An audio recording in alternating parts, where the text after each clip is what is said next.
แห้งแล้งลำเค็ญซึ่งจะเป็นแคว้นศักดิ์สิทธิ์แห่งจิตใจ มีทางใดที่จะสร้างทางพิสุทธิ์ช่วยมวลมิตรก้าวรุดจุดฝันใฝ่ทำสร้างเธอณที่นี้ยามนี้ไซร้แล้วเธอมอบสิ่งใดให้โลกชม โลกร่มเย็นดับเข็ญได้ด้วยพระพุทธศาสนา เจริญสุขสวัสดิ์พิพัฒนมงคล ความสมบูรณ์พูนผลด้วยลาภยศสุขสรรเสริญ จงบังเกิดกับศรัทธาท่านผู้ฟังทางบ้านทุกท่านยามเช้าวันนี้ซึ่งเป็นเช้าวันพุธที่ 8 เมษายน พุทธศักราช 2569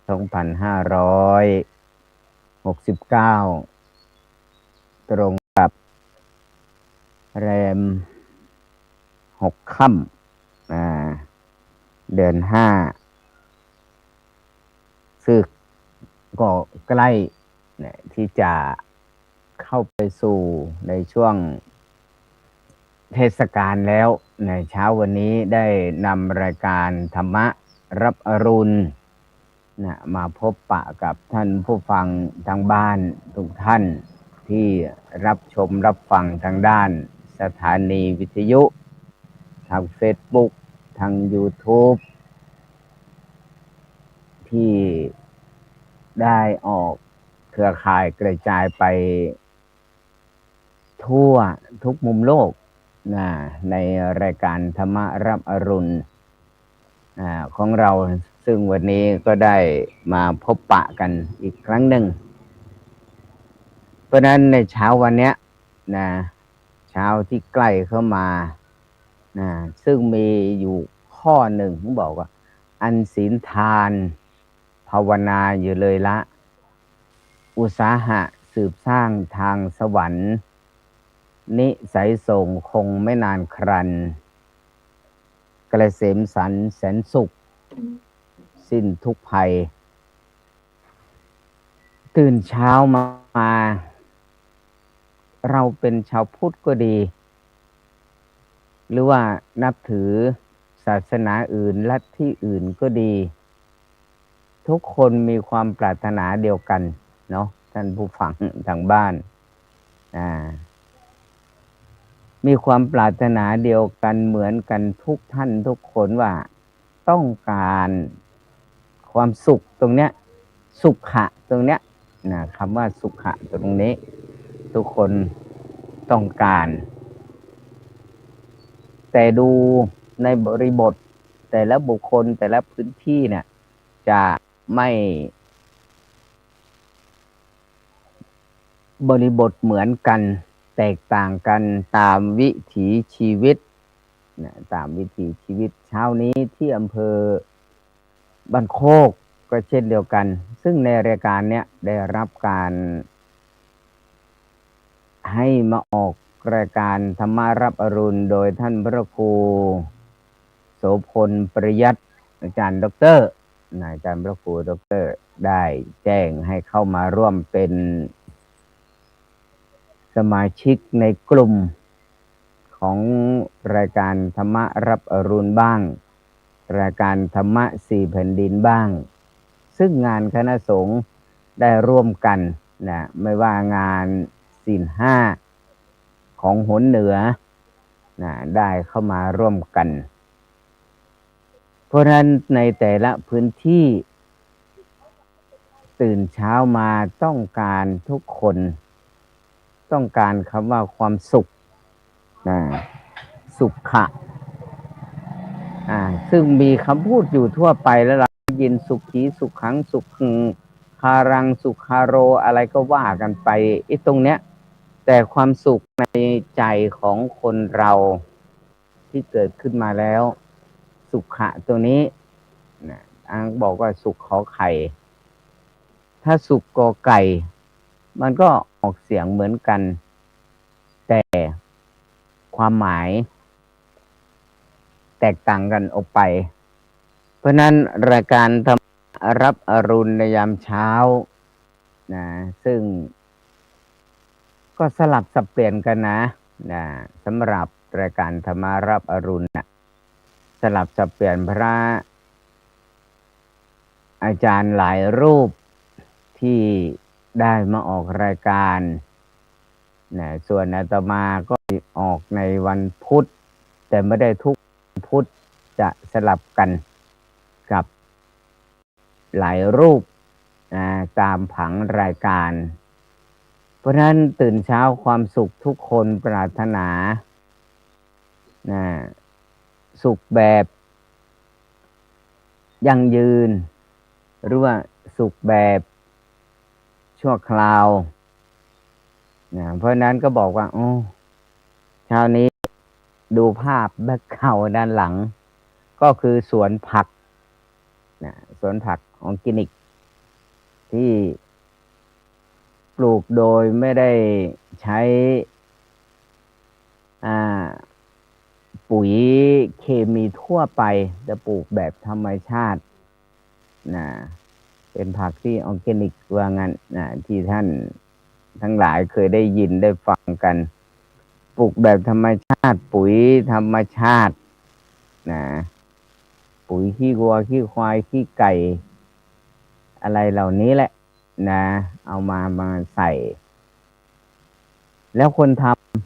ำมันก็เกิดความสุขในสิ่งที่เราชอบเช่นเดียวกันญาติโยมที่ตื่นขึ้นมาต้องการความสุขแต่ละคนไม่เหมือนกันถ้าสุขแบบชาวพุทธตื่นขึ้นมาต้องมีเตรียมแล้วสุขทางใจสุขทางกายสุขทางใจชาวพุทธตื่นเช้ามาก็เตรียมที่จะนำของใส่บาตรนี่คือความสุขทางใจที่คนเคยใส่บาตรเป็นประจำนะตอนนี้พระก็ยังออกรับบิณฑบาตอยู่ในช่วงยามเช้าบางที่กลับวัดแล้วบางพื้นที่ออกบิณฑบาตแต่ยังไม่กลับได้ครึ่งทางแล้วใกล้จะกลับวัดแล้ว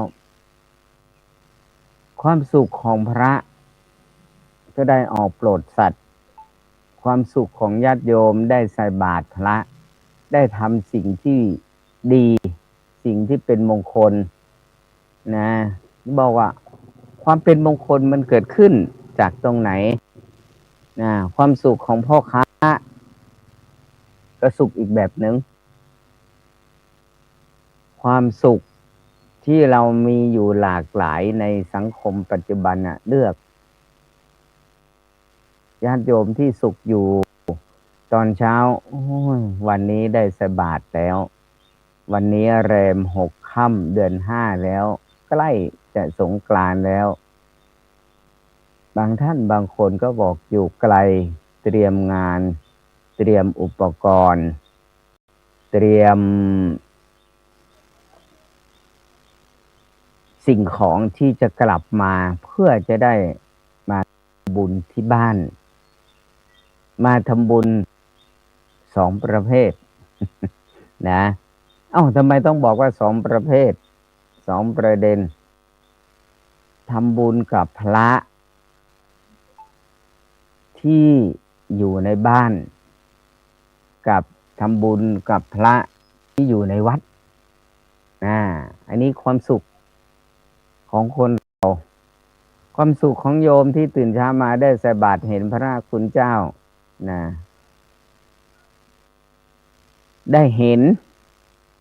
ก็เป็นสุขแล้วนะได้เห็นก็บอกได้เห็นเป็นบุญตาได้สนทนาก็เป็นบุญปากได้อุปถัมภ์อุปถากก็เป็นบุญใจตื่นเช้ามาบางท่านบางคนภาพไม่เรียบร้อยคือเจ็บไข้ได้ป่วยที่บอกว่าไม่เรียบร้อยแล้วได้เห็นทัศนานุตริยะได้เห็นพระสงฆ์เดินอุ้มบาตรอยู่ในบ้านอยู่หน้าบ้านเดินไม่ได้ ก็ยกมืออนุโมทนา มันก็จะตรงกับความสุขของข้อธรรมทางพระมีอยู่3 ข้อ ปัตตานุโมทนาไมยนะบุญสำเร็จความสุขสำเร็จโดยการอนุโมทนายกมือขึ้นสาธุนะสุขแล้ว นะบางคนบางท่านผมบอกแบบนี้ตื่นเช้ามาได้ใส่บาตรกับพระโอ้เป็นประจำทุกวันแต่ถ้าวันไหนไม่ได้ใส่บาตรหรือว่าติดภารกิจก็จะเป็นเครื่องกังวลนะท่านผู้ฟังนะได้เป็นเครื่องกังวลอยู่ในจิตใจอยู่ตลอดเวลาเพราะใจไปยึดกับความสุขที่เราเคยทำเป็นประจำนะเป็นประจำเป็นอาชีพนั่นแหละเป็นประจำตื่นเช้ามาหุงข้าวเสร็จแล้วได้เตรียมสำรับกับข้าวใส่บาตรเสร็จแล้วก็ความปลื้มปิตินะความปลื้มปิติบุญที่มันเกิดขึ้นด้วยการปฏิบัตินะด้วยการปฏิบัติที่ทางพระบอกว่าความสุขเกิดขึ้นได้มีอะไรที่องค์สมเด็จพระสัมมาสัมพุทธเจ้าบางท่านบางคนเข้าวัดเป็นประจำพอพูดมาถึงแค่เนี้ยรู้แล้วอ๋อนะปฏิบัติบูชาอามิสบูชานะปฏิบัติบูชาภาวนาบูชาอ้าวมาแล้ว3 ข้ออีกละ3 ข้อละนะประกันธรรมะรับอรุณของเราก็เหมือนกันเนี่ยตื่นเช้ามาโยมได้ใส่บาตรสุขใจแล้วตอนเนี้ยนะแล้วก็ได้บางท่านบางคนสุขใจตื่นเช้ามาได้ทำอาหารให้พระในบ้านบางท่านบางคนเพิ่งมาได้ยินได้ฟังพระในบ้านมีด้วยเหรอเคยถามเด็กนักเรียนนะท่านผู้ฟังนะศรัทธาญาติโยมที่ได้รับฟังอยู่ในขณะนี้ก็ตามนะเคยถามเด็กนักเรียนบอกว่าพระไปถามแล้วถามด้วยตัวเองนี่แหละก็ไม่ใช่เด็กจริงแล้วเด็กโตแล้วระดับมัธยมแล้วนะระดับอุดมศึกษาแล้วแต่เขาลืมนึกพระในบ้านมีไหมบอกมีครับยกมือขึ้นเป็นแบบไหนอยู่ในหิ้งในห้องของพ่อไว้เยอะเลยอ๋อ เหรียญเป็นโลหะเป็นพระเครื่องแล้วก็เป็นพระพุทธรูปองค์เล็กที่มาตั้งไว้ในหิ้งพระในห้องพระที่บ้านมีเยอะครับว่างั้นอ๋ออันนั้นคือความหมายความเข้าใจของเขาบอกว่าพระแบบนั้นแล้วถามโยมกลับไปอีกบอกว่าเอาพระที่อยู่ในบ้านเนี่ยที่เดินได้ทานข้าวได้กินข้าวได้ทำอะไรได้เนี่ยไม่มี นะไม่มี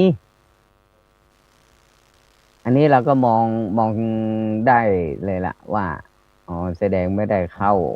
วัดไม่ได้รับการแนะนำไม่ได้รับการบ่มเพาะในเรื่องคุณธรรมเบื้องต้นนะเพราะนั้นก็เลยบอกพระที่เดินได้อยู่ที่บ้านมีทั้ง2 องค์ด้วยนะมีทั้ง2 องค์2 รูปบอกไม่มีแต่ในวัดหมู่บ้านผมมีก็บอกพระที่ห่มผ้าเหลืองนะห่มผ้าเหลืองอันนี้บอกว่ามีนะเพราะนั้นเข้าใจคนละอย่างบอกว่าพระที่อยู่ในบ้านคือคุณพ่อคุณแม่เนี่ยเป็นพระอรหันต์เป็นพระพรหมสีหน้าที่ทำให้เรามีชีวิตได้เราเรียนหนังสือถึงบัดเนี้ย อ๋อเนี่ยไปถึงบางอ้อแล้วนะเพราะนั้นความสุขที่ตื่นมาเนี่ยใส่บาตรพระทำอาหารให้พระทำอาหารให้พระที่บ้านนะจะไม่ปกติเนี่ยนะเช้าวันนี้แมลงวันเยอะเพราะหน้าสวนผักนะที่นี่ตอนเช้าอากาศเย็นกลางวันร้อน MP2.5ก็เยอะเป็นมากเหมือนกันในช่วงตอนเช้าเนี่ยเพราะอยู่ใกล้ในพื้นที่การเกษตรเนี่ยก็จะบางทีมันล่องลอยมาจากที่อื่นบ้างเพราะนั้นความสุขตรงเนี้ยมันเกิดขึ้นตื่นเช้ามาโอ้ได้ใส่บาตรเสร็จแล้วชื่นใจได้ทำบุญเสร็จแล้วถ้าเป็นลูกหญิงลูกชายเสร็จแล้วก็อาหารตรงนั้นก็ไปจัดเตรียมอาหารให้พระที่บ้านนะอาหารให้พระที่บ้านนะโอ้ยสุขใจแล้วนี่คือความสุขที่มันเกิดขึ้นแต่ถ้าบางท่านบางคนบอกตื่นเช้ามาถ้าเป็นพ่อค้าแม่ค้าความสุขคือได้รับคือได้จำหน่ายของได้รับปัจจัยได้รับสตังค์ที่ขายในท้องตลาดทุกประเภทก็ได้เจาะจงว่าบอกพ่อค้าแม่ขายเนี่ยเปิดร้านมามีคนมาซื้อถ้าไม่มีคนมาซื้อผ่านไปครึ่งชั่วโมงไม่มีใครมาสักคนเนี่ยความทุกข์จะบังเกิดขึ้นนะความทุกข์จะบังเกิดขึ้นทำไมดวงไม่ดีเลิกไม่ดีเวลาไม่ดีความไม่เป็นมงคลอะไรมันเกิดคิดไปสารพัดอย่างนะเป็นสารพัดเลยนะคิดไปแบบนี้เนี่ยแต่ที่จริงแล้วยังไม่ถึงเวลาบ้างลูกค้าที่เคยเป็นลูกค้าประจำยังไม่มาบ้างนะจะไม่ว่าขายของทุกอย่างเนี่ยทุกคนมีความสุขถ้าเป็นพ่อค้ามีความสุขคือเปิดร้านปุ๊บจัดเตรียมของอะไรเรียบร้อยมีลูกค้ามาซื้อปั๊บโอ้เขาก็จะมีเทคนิคของเขาอีก มีเทคนิคมีความเชื่ออ่านะแบบนั้นคือความสุขแบบนั้นนั่นก็สุขใจที่ได้ก็สุขเหมือนกันสุขขอไข่เหมือนกันสุขที่ได้จากการกระทำตรงนั้นการกระทำการแลกเปลี่ยนสินค้าแต่ถ้าสุขของผลไม้อยู่ได้ไม่นานนะอยู่ได้ไม่นานละผลไม้ก็เราก็รู้กันอยู่ได้ไม่นานมันเป็นสุขที่ไม่เกรียมสุขที่ไม่คงทนถาวรผลไม้บางอย่างเช่นมะม่วงนาเนี้ยสุกแล้วมันก็อยู่ได้ไม่นานละมันก็เน่ามันก็เสียถ้าไม่ได้ทานถ้าไม่ได้จำหน่ายถ้าเป็นผลไม้เท่าของแม่ค้านะก็เริ่มเหี่ยวหลายวันขึ้นมาเริ่มเหี่ยวแล้วนะเริ่มเหี่ยวเริ่มเสียแล้วใจไม่ดีแล้วนะความทุกข์มันจะเกิดขึ้นกับพ่อค้าแม่ขายทำกับข้าวก็เหมือนกันบ่ายมาอาหารบางประเภทมันจะเริ่มบูดเราทำสดทำใหม่ตอนเช้าพอบ่ายขึ้นมาบ้างมันก็จะเริ่มเสียเริ่มมีฟองมีอะไรขึ้นมาเสร็จแล้วก็จะทำปฏิกิริยากับใครอาหารเสร็จแล้วมาปรุงแต่งที่ใจนี่แหละ มาปรุงแต่งที่ใจเนี่ยทีแรกมันสุขใจขายได้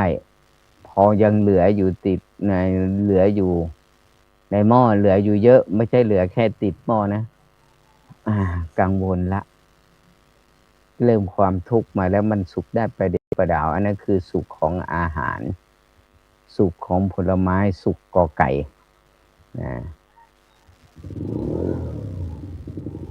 แต่ข้าวสุกก็สุกเหมือนกันแต่สุกได้ไม่นานเหมือนกันนะข้าวบางชนิด สุกได้นานก็ใช้ระบบเครื่องกระตุ้นนะเครื่องกระตุ้นอยู่อ้าวถ้าข้าวเหนียวตอนเช้ามันอุ่นมันนิ่มโอ้มันอร่อยพอนานๆไปพอเริ่มเย็นเนี่ยพอตกตอนเย็นมาบางคนชอบอุ่นนะอุ่นข้าวตอนเย็นอุ่นข้าวตอนเย็นทานร้อนอ๋อเป็นเรื่องความสุขใจเกิดขึ้นละเป็นความสุขใจที่เกิดขึ้นเพราะนั้นวันเนี้ยเราบอกว่าตื่นเช้ามาเราจะเอาสุขกอไก่หรือสุขขอไข่ทุกคนต้องการสุขขอไข่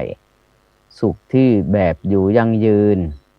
ใส่บาตรเสร็จแล้วได้สนทนาวันนี้มากี่รูปท่านมารูปเดียวมา2 รูปมา3 รูปเป็นยังไงบ้างน่าถามสุขภาพถามสุขภาพใจเนี่ยสุขภาพใจบอกโอ้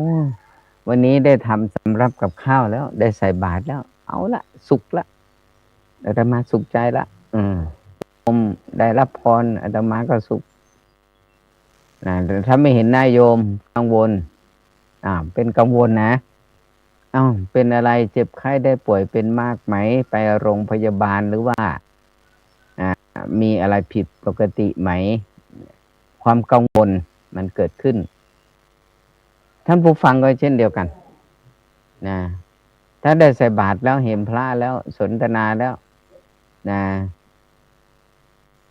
สุขใจแล้วถ้าไม่ได้ใส่ดิมันกังวลโอ้จะนอนจะทำอะไรก็ยังนึกอยู่นั่นแหละทั้งวันนี่ความสุขของคนเรามันเกิดขึ้นด้วยการกระทำการกระทำไม่มีใครมาทำให้เราสุขอยู่ที่การกระทำของเราทุกคนว่าจะทำอะไรที่มันพึงพอใจตื่นเช้าคนชอบใส่บาตรได้ใส่บาตรก็สุขใจพ่อค้าแม่ขายตื่นเช้ามาได้ค้าขายแลกเปลี่ยนเป็นปัจจัยก็สุขใจถ้าไม่มีการแลกเปลี่ยนอย่างนั้นไม่มีลูกค้ามาอุดหนุนไม่มาซื้อของความสุขของไข่มันเริ่มจางหายสุขกอไก่มันจะเข้ามาสุขที่ร้อนรนสุขที่ร้อนรนกระวนกระวายยังไงทำโอ้ถ้ามีลูกค้ามาแล้วพูดคุยทักทายกันเนี่ยใจมันพองโตจากที่เร่าร้อนกลับเริ่มเย็นลงเริ่มเย็นลงแล้วเพราะมีคนมาแล้วเหมือนกัน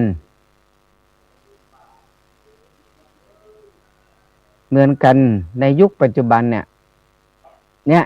ที่โยมดูรายการธรรมะรับอรุณรับฟังได้เห็นภาพเนี่ยให้ได้ตอบได้กล่าวบอกว่าสาธุกราบสาธุขึ้นมาโยมสุขใจแล้วแล้วท่านโยมส่งไลน์ไปท่านผู้ฟังส่งไลน์ไปหาคนนู้นคนนี้เขาไม่ตอบมันเป็นอะไรวะนี่มันจะขึ้นมาอย่างนี้โดยด้วย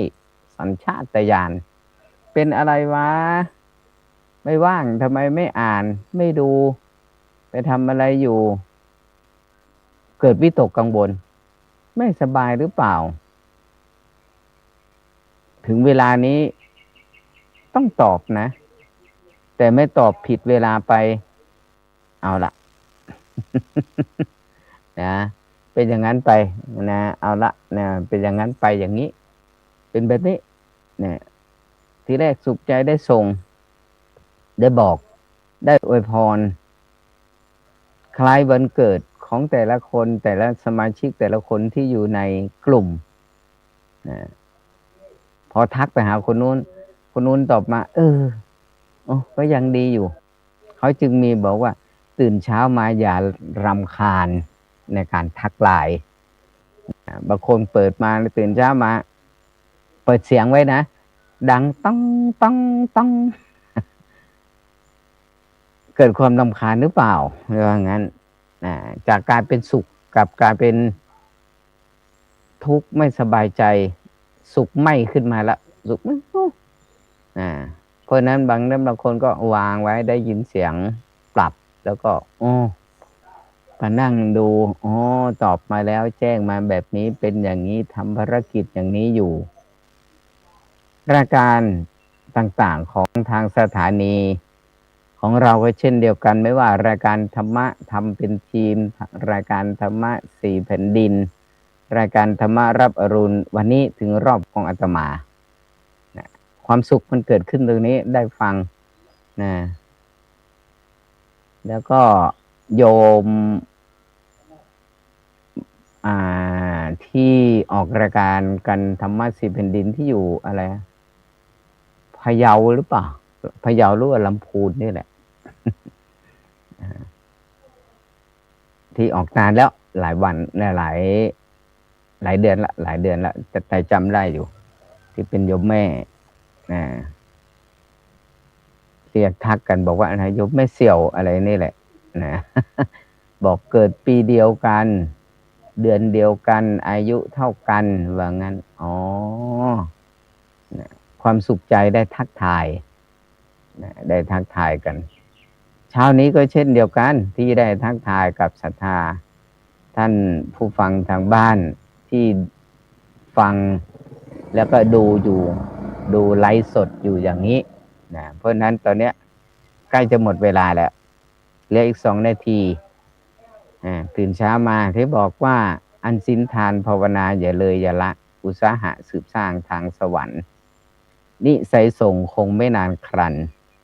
กระเสมสารแสนสุขสิ้นทุกภัยความสุขที่เราได้ทำ3 ข้อได้ทำปฏิบัตินบุพเจตนามูลจยะเจตนา